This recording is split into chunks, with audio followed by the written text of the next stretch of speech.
On va tourner au psaume 96, où on était la semaine passée. 85 ou 85? Psaume 85. C'est vrai que je repasse un peu ça, parce qu'il y a eu beaucoup de points. Mais comme Jacques dit, ne soyez pas seulement des écouteurs de la parole, mais cherchez-la en profondeur. Il serait important de repasser. Il y a des points, puis il y a d'autres points qui vont. Autrement dit, je vais voir ça d'un autre côté.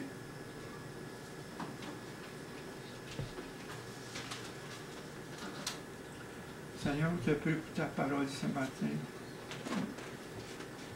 On t'implore que ta parole, tu l'infuses dans nos cœurs, Seigneur. Qu'on s'ouvre nos yeux.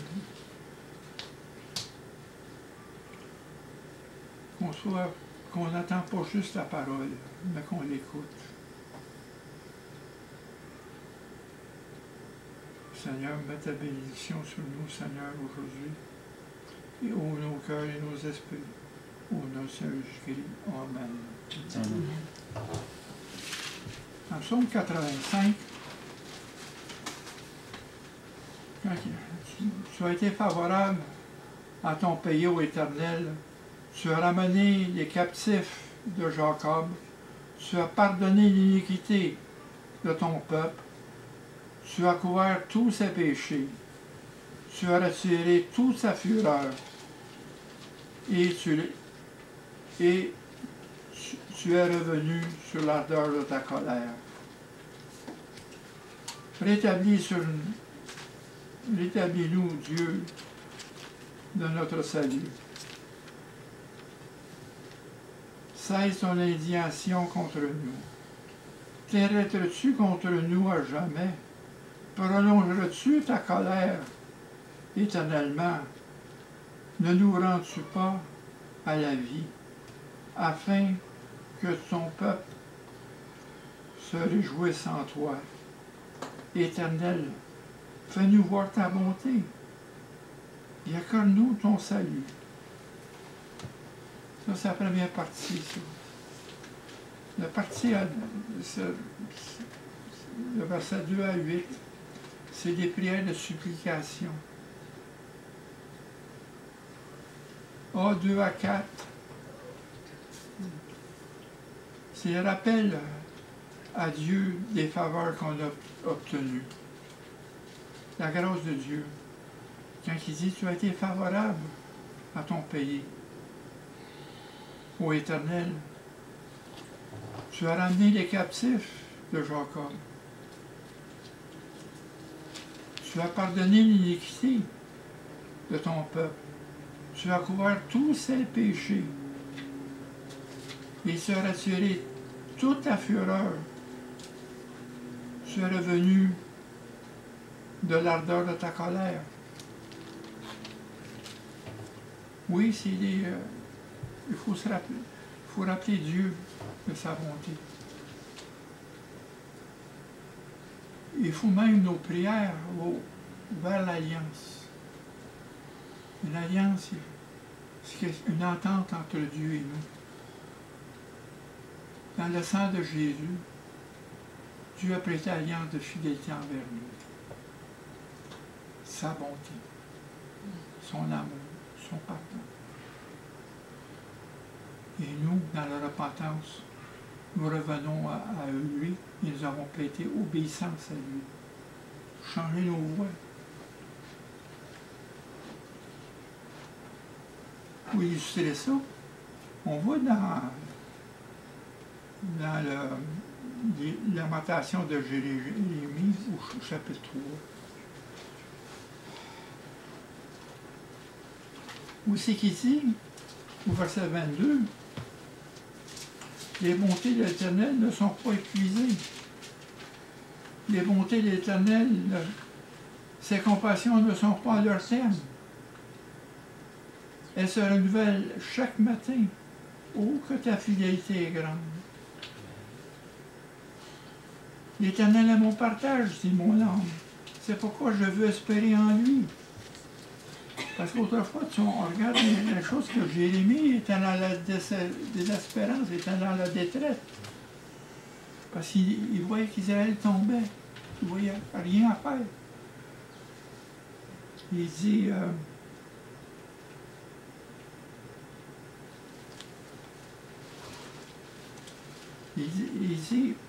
mais lorsqu'il afflige, la compassion, il y a la compassion selon sa grande miséricorde. Des fois, il nous fait des affliges, il nous châtie. Mais il y a une compassion pour nous. Parce que le châtiment, il châtie ses enfants qui aiment. Parce qu'il veut nous garder.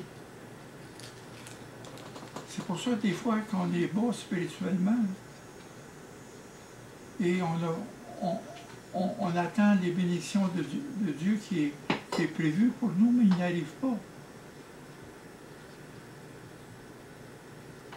Car il dit, c'est volontiers qu'il humilie et qu'il afflige les enfants des hommes, quand il foule aux pieds tous les captifs du pays, quand il viole la justice humaine à la face du Très-Haut. Après ça, il dit, voici ce que je peux reposer dans mon cœur, ce qui me donnera de l'espérance. C'est la bonté de l'Éternel ne s'épuisera jamais, et sa miséricorde va durer à toujours pour nous. Au verset 31, car le Seigneur ne le jette pas à toujours, mais lorsqu'il afflige, il a des compassions selon sa grande miséricorde. Et au verset 32, c'est ce qu'il dit. Il afflige, il a des compassions selon sa grande miséricorde.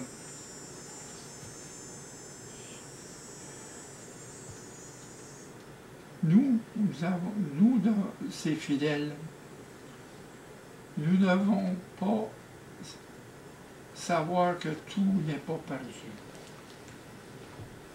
Il faut espérer en l'Éternel. Nous pouvons espérer, car, premièrement, sa colère de Dieu ne dure qu'un instant.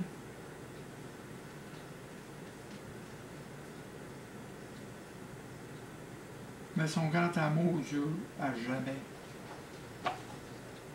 Verset 22. Les bontés de l'Éternel ne sont jamais épuisées.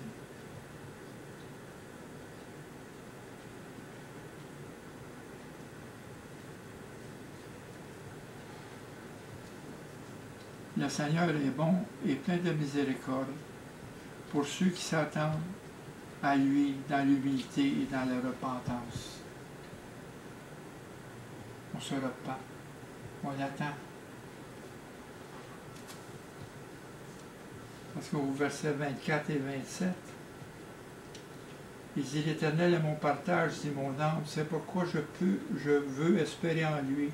L'Éternel a de la bonté pour celui qui espère en lui, pour l'âme qui le cherche. Chercher la face de Dieu. C'est ça notre prière.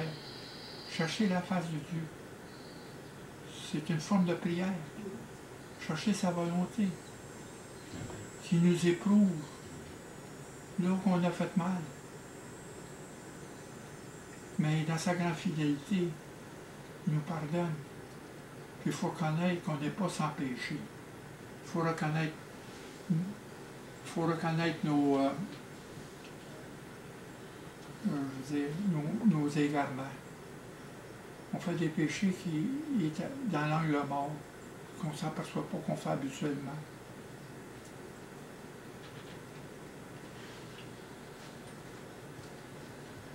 Ici, au verset 26, c'est là qu'il est bon. Il est bon d'attendre en silence le secours de l'Éternel. Espérer en l'Éternel, entendre en silence. Le Seigneur va nous répondre. C'est pour ça que dans le psaume 85, il dit, tu as été favorable à nous, à ton pays, ô Éternel. Tu as ramené les captifs de Jacob. Tu as pardonné l'iniquité de ton peuple. Tu as couvert tous ses péchés. Tu as relevé toute ta fureur. Sa colère dure un instant. Et tu es revenu de l'ardeur de ta colère. Des fois, il y a des choses qui se passent en nous. On ne sait pas l'ennemi qui nous attaque. C'est la colère de Dieu qui est sur nous. Il faut avoir un discernement là-dessus. Il faut demander à l'Éternel, à Dieu, c'est-tu de toi ou ça vient du diable? Ou tu nous éprouves? C'est pour ça, la prière, au verset 5, rétablis-nous dans ton salut. Ça veut dire, amène-nous dans ta paix. Parce que la paix, c'est marcher avec Dieu. Cesse ton indignation contre nous. Cesse ta colère. N'intéresse pas toujours contre nous à jamais. Prolonge ta colère éternellement. Ça va tout le temps durer.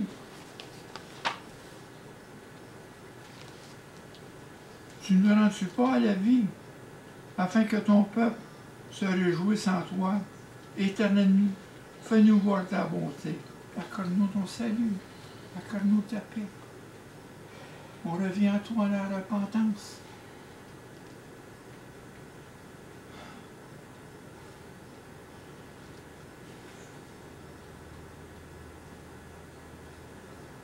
Regarde ce qui se passe en autour de nous. Dans nos rues, la violence qu'il y a dans nos rues.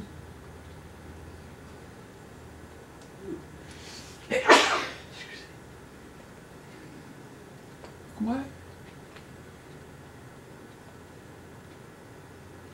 Ici au Québec, on est un peuple, excusez-moi, qu'autrefois, on était assidus à aller à l'église à tous les dimanches matins.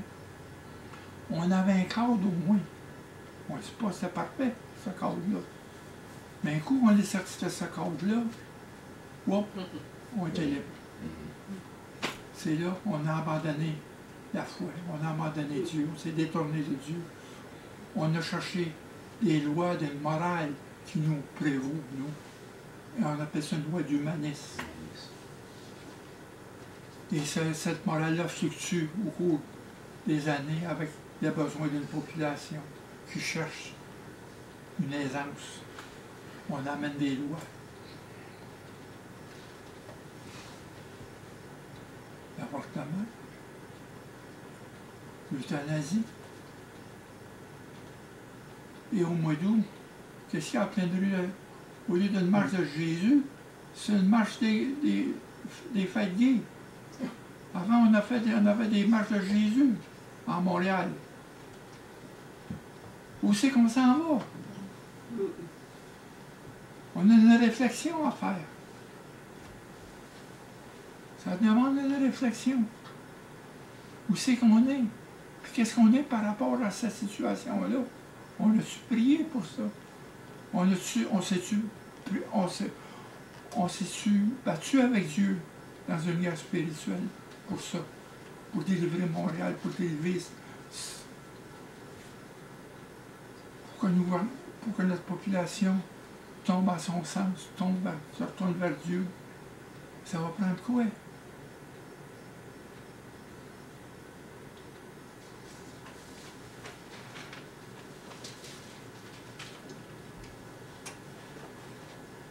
C'est qu'au verset 28 à 33, dans l'alimentation,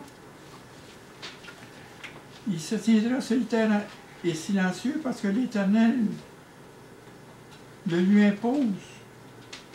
Parce que c'est une matière de réflexion. Il faut cultiver le silence devant l'Éternel.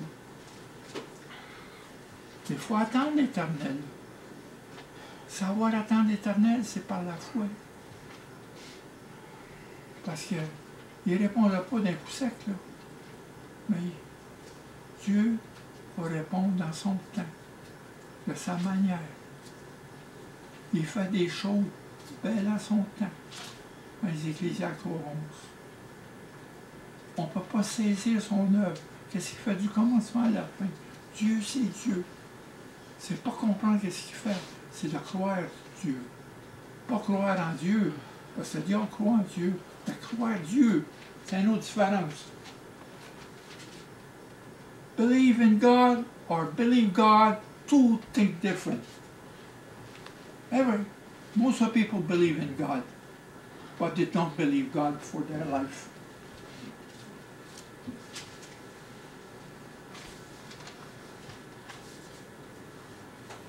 Et après ça, il dit, mais lorsqu'il afflige, il a la compassion selon sa grande miséricorde. Il sait, il y a une compassion. Car ce n'est pas volontiers qu'il s'humilie. Il afflige ses enfants, qu'il afflige les enfants des hommes. Au-dessus dans 2 Chroniques 7, 14. Justement, ça m'a dans la mémoire.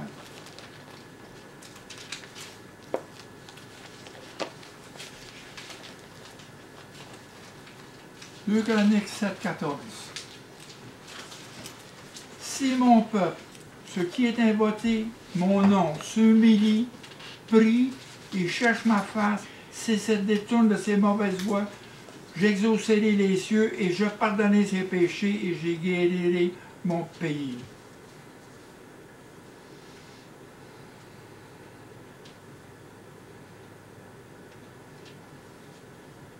Mes yeux seront ouverts désormais, mes oreilles seront attentives à la prière faite en ces lieux. Bien souvent, on prie, mais nos prières ne sont pas répondues à cause de nos péchés.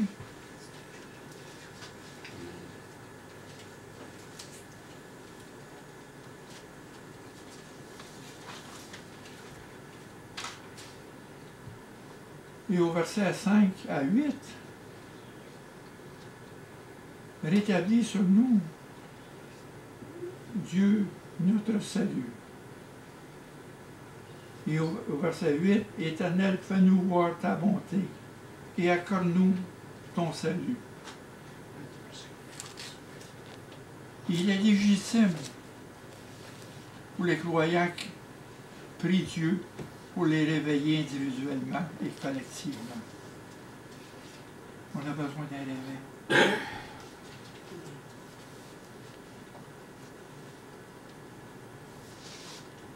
Le salut et la vie éternelle dépendent de Dieu, car c'est lui qui nous accorde sa miséricorde, son pardon, sa puissance et son esprit vivant.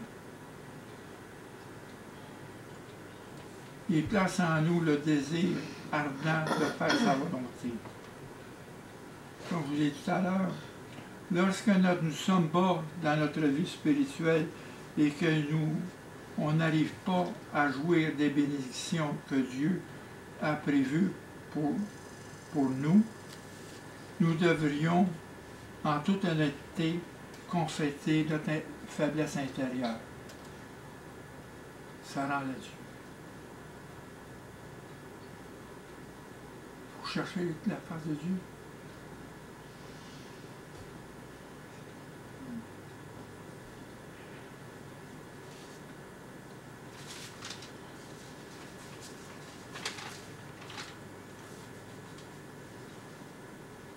Et pour que Dieu nous réveille à nous, parce que nous sommes envahis par un sentiment de culpabilité. Parce que la semaine prochaine, Dieu voulant, ou dans 2 semaines, on va parler de la bonne conscience devant Dieu et l'harmonie. Avoir une bonne conscience devant Dieu.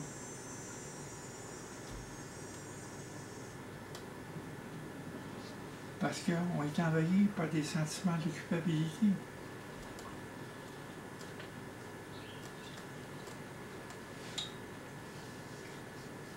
Nous pouvons trouver le pardon et la purification de nos péchés que nous avons commis et la guérison de nos maladies. La prière, si on va au psaume 51,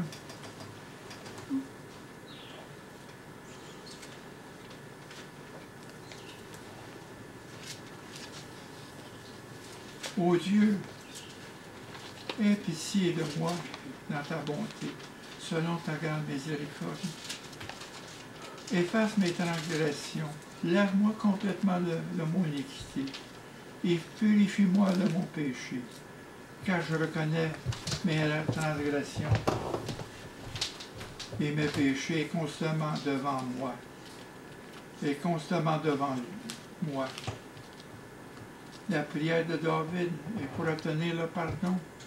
David avait commis un péché grave, il a commis l'adultère, il a commis un meurtre. Il a tué le mari de Bathsheba, il l'a envoyé au front, il a tué Uri, il a commis... Ça a tout le temps resté avec lui, cette culpabilité-là. C'est pour ça on voit ça à travers les psaumes. Il dit, pitié de moi. Il dit,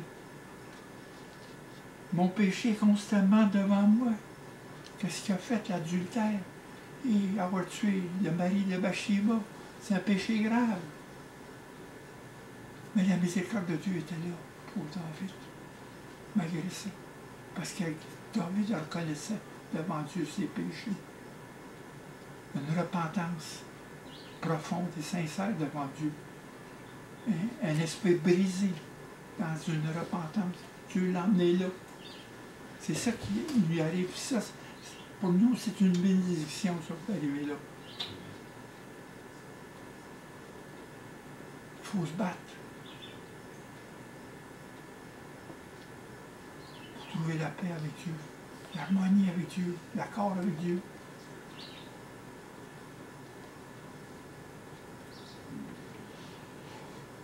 Ça même, ça peut guérir nos maladies.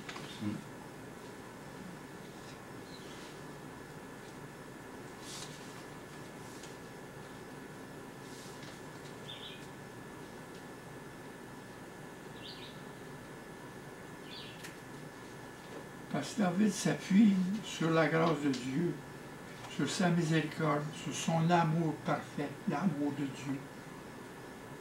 L'amour de Dieu, c'est la base de sa justice. On voit ça peut-être un petit peu plus tard dans Marc 12. Quand il dit, aime ton Dieu de tout ton cœur, de toutes tes forces, de toute ta pensée. Et après ça, aime ton prochain. Si tu aimes Dieu, tu aimes ton prochain. Si tu n'aimes pas ton prochain, tu n'aimes pas Dieu. Tout va ensemble. C'est la base de la justice de Dieu. C'est l'amour parfait, comme c'est expliqué dans Jean chapitre 4. L'amour de Dieu. Dieu est amour. Et cet amour-là doit déferler à travers nous.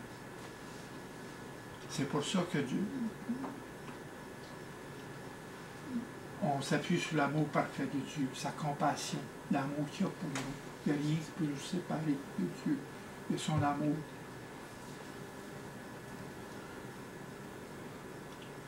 Et avec un cœur brisé et repentant. Ça, c'est votre sécurité pour votre salut. La repentance. Marcher dans la repentance.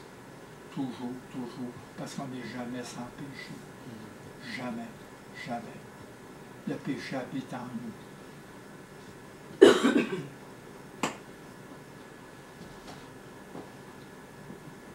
Un cœur repentant et aussi sur la mort expiatoire de Christ. Il faut s'appuyer là-dessus pour le pardon de nos péchés. Il a payé pour nous.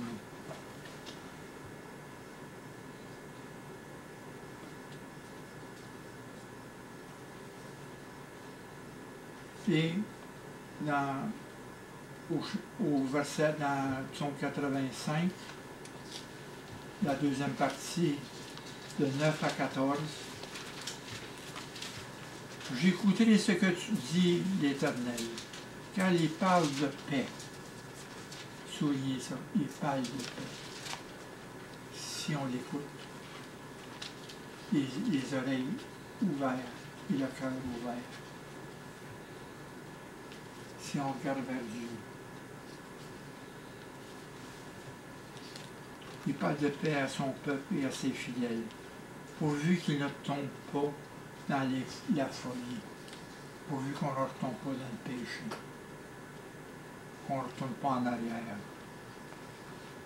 Oui, son salut est près de ceux qui le craignent, afin que la gloire habite dans notre pays. Crains Dieu. Regardez la souveraineté de Dieu sur nous. C'est ça, crains Dieu. La souveraineté de Dieu sur nous. Dieu est souverain. Dieu est au-dessus. Dieu nous a créés, il nous a mis sur la terre pour le connaître, pour marcher avec lui. Crains Dieu.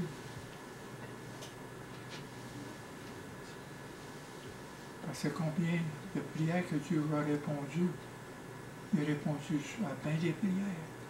Parce qu'on a craint Dieu. On reconnaît qu'est-ce que Dieu est, sa souveraineté. Après ça, la bonté et la fidélité se rencontrent et la paix et la justice s'embrassent. C'est le mot-clé de tout. Le psaume 85. La fidélité germe du haut de la terre et la justice regarde du haut des cieux. L'Éternel aussi accorde le bonheur. La justice marche devant lui et imprime ses pas sur le chemin. Jésus a dit, je suis le chemin. Et celui qui me suivra ne tombera jamais dans les ténèbres. Je suis la lumière du monde. Dieu a imprégné ses pas ici. Et c'est nous qui devons marcher dans ses pas. Celui qui marche dans les pas de Dieu, c'est parce que nous sommes les disciples de Jésus. On marche dans ses pas.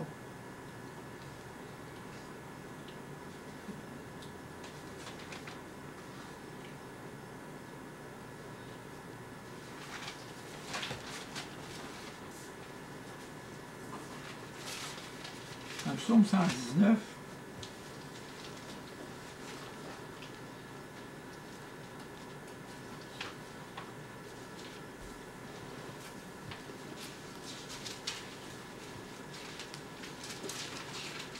verset 25,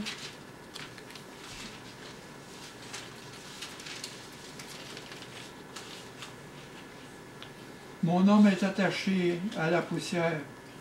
Rends-moi la vie selon ta parole. Rends-moi ma vie selon ta parole. Et au verset 77, que tes compassions viennent sur moi pour que je vive. Car ta loi fait mes délices. C'est pour ça qu'il dit, j'écouterai, dans le verset 9, dans le psaume 85, j'écouterai ce que dit l'Éternel, quand il me parle de paix. Et au verset 40, dans le psaume 119, voici je désire pratiquer tes ordonnances, fais-moi vivre dans ta justice. Fais-moi vivre la justice. Encore là, au verset 9, j'écouterai ce que dit l'Éternel, car il parle de paix à son peuple et à sa fidèle. C'est l'obéissance. Marcher en harmonie avec Dieu, c'est là qu'il y a notre paix. Marcher en harmonie, c'est marcher avec lui. C'est vivre avec lui, constamment. Et au psaume 119, verset 88,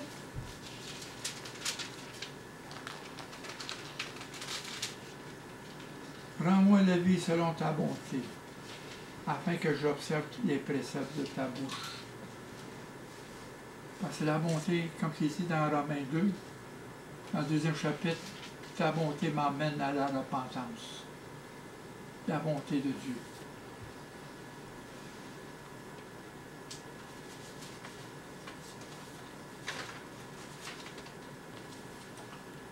Et le verset de 11 à 14,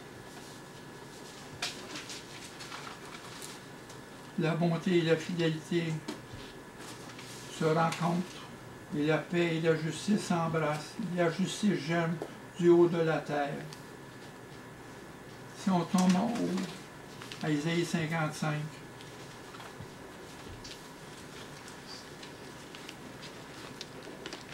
verset 9 à 11. Autant que les cieux sont élevés,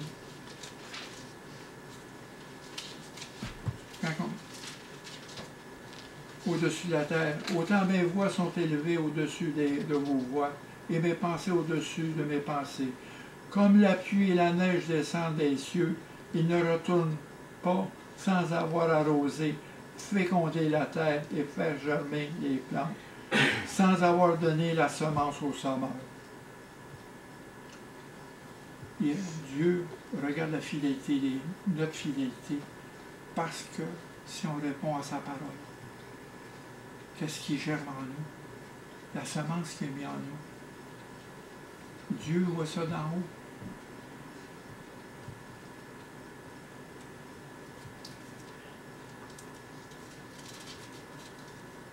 Après ça, oui, vous sortirez avec joie et vous conduisez en paix. Dans la psaume 55. Les montagnes et les collines éclateront d'allégresse devant vous, et tous les arbres de la campagne battront de les mains.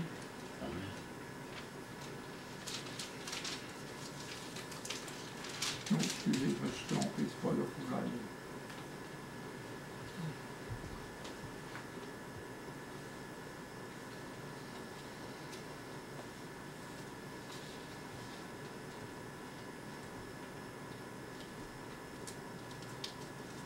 Oui, ainsi que, ici au verset 11, ainsi est-il de ma bouche, la parole qui sort de ma bouche, elle ne retourne pas sans effet. Et sans avoir exécuté ma volonté, accompli mes desseins. Oui, vous sortirez avec joie et vous serez conduits en paix. Parce qu'on obéit à la parole de l'Éternel, apporte un changement en nous.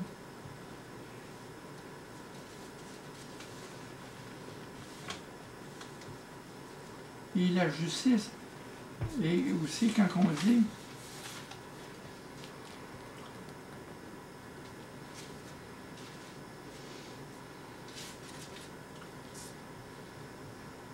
et la justice regarde du haut des cieux. On va tomber dans Éphésiens au chapitre 3.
Il dit, je cherche le verset, c'est qu'il cherche qu'en haut, les anges voient la sagesse de Dieu qui se répand sur lui. Qu'est-ce qu'elle fait? La gloire de Dieu. La justice de Dieu sur la terre.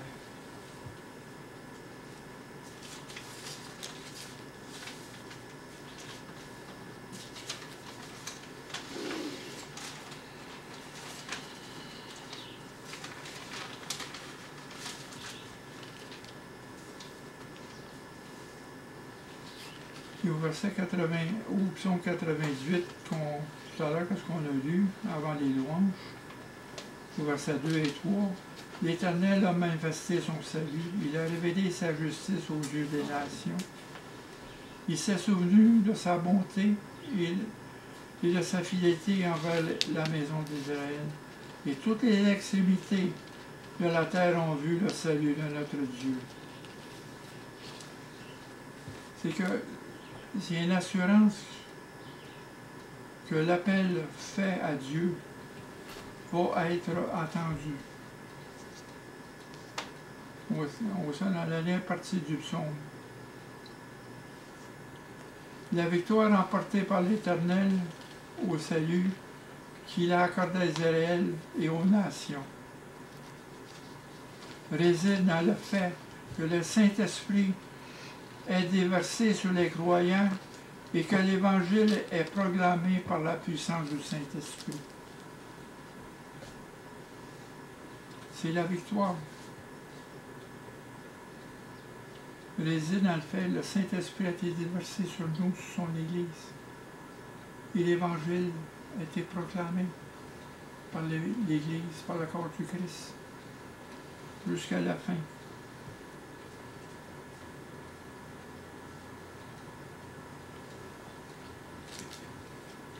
Et au verset 85, au verset 9, quand il parle de paix à son peuple et à ses fidèles, et au verset 11, la paix et la justice s'embrassent. Quand on parle de paix, la paix qu'on parle, c'est le shalom. Ce mot contient bien plus que l'idée d'une simple absence de conflit ou de guerre. Le mot shalom, la paix. Quand Jésus a dit, ne soyez pas troublés, je vais vous donner une paix que le monde ne vous donne pas. Vous allez avoir des tribulations. C'est la paix de Dieu, c'est pas la paix qui est dans le monde. C'est pas des paix éphémères. Qu'est-ce qu'on cherche dans le monde? C'est